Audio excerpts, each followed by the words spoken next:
So today, boys and girls, we're going to start looking at the digraphs for foundations.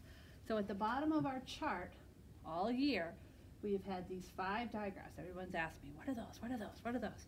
So this is the time we're going to start working on those. So a digraph is when 2 letters stick together, and when they do, they make one sound. And those 2 letters have to be side by side to make that one sound.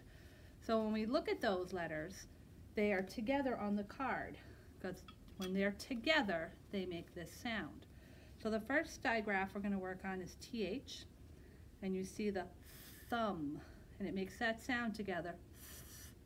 So it's TH, thumb.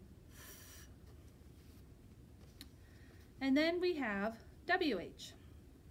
WH, when they're together, the picture is a whistle, and it makes the w sound. So WH, whistle, w, w. Here's 2 letters that already made the same sound, right? C and K. But when they're together like this, side by side, they only make the sound once.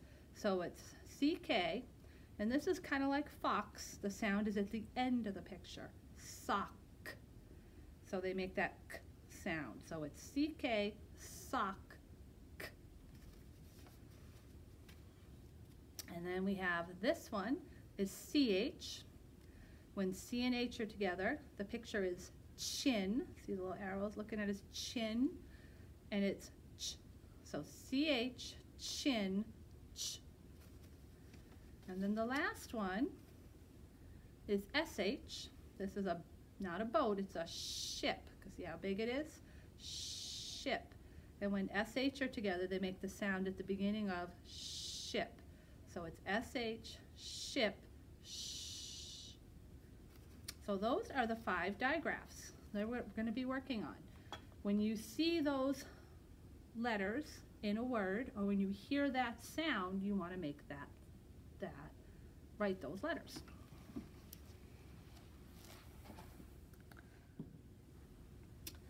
So now I'm going to show you some words that have the digraphs in them. And so moms and dads, when you're introducing these digraphs to the children, we're still sticking with a CVC pattern. So it's a consonant sound, a vowel, and a consonant, with the digraph being treated as a consonant sound.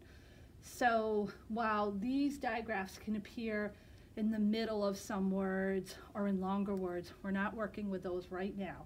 Right now we're still looking at a 3-sound word. When you introduce the digraphs, a good activity to do is to give kids a list of words like this and have them go through and circle the digraphs. Okay? So that, have them go through first and circle the digraphs.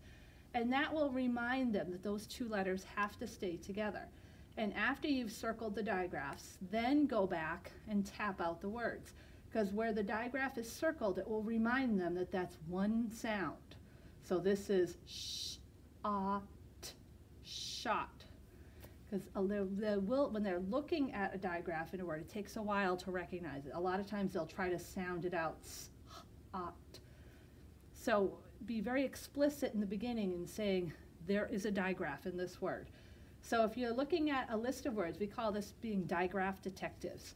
So you might want to use, maybe 8 words a day like this, or less or more, whatever works for you, and have them just go through and circle the digraphs first. It's good to mix it up, whether it's the first sound or the last sound, though in some cases your choices are limited.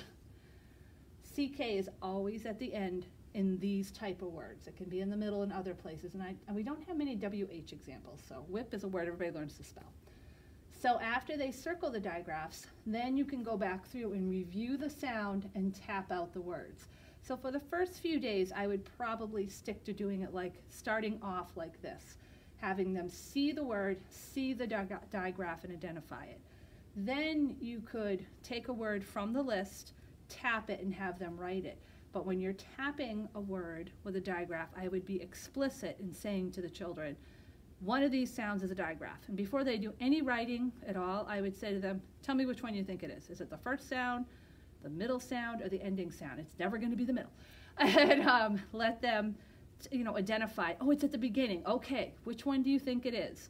and then have them write it. So have that little conversational piece to start off with, so that it's clear to them that what you're practicing is digraphs, which is different than what we were doing before. So this is a good place to start with digraph detectives. Then I would move on to using words from the list. You have a new list in the packet, and showing tapping the words out to the children, but having them tell you verbally which one is the digraph before you start. So you got a new word list to work with. Hope you have fun with that, and we'll see you soon.